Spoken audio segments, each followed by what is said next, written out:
bar mar dungi. Isme kya hai jo maine ise nahi? Try it. Don't you dare. I was raised in New York. Nah, scratch that. I was raised in the Bronx. You don't want none of these hands.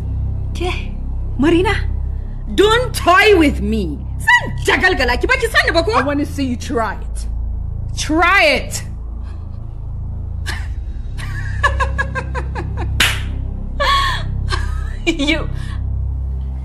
You think you're worth so much because of your name? Invitation da na samu daga wurin Akon ba karamin farin ciki ne ba saboda ban ma yadda ba a lokacin da na gani. Kafin nan kina jin waƙoƙinsa?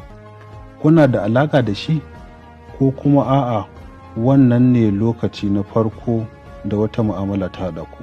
Tun da nake yin roles ina ban taɓa sumbatan wani ba ko in yi wani abu saboda in ka cire al'ada a ciki akwai addini ba sai wani ya fito ya gaya maka ka yi kaza shine daidai ba ko ka yi kaza ba daidai ba ne. An zarge ki da cewa kin yi amfani da kuɗaɗe na irin su can gurin su Akon da kuma wasu manya-manyan mutane waɗanda suke masu faɗa a ji wajen tirsasawa da canja ra'ayin waɗanda suka ɗau matakin dakatarwa a kanki. Akwai Ali Nuhu, akwai Sani Musa Danja, akwai Sadiq Sani Sadiq. Kika ajiye wacin soyayya a gefe a cikin ukun na aka ce ki ɗau ɗaya ya zama mijinki wa zaki. Ku danna subscribe domin samun sababbin shirye-shiryenmu a cikin sauƙi.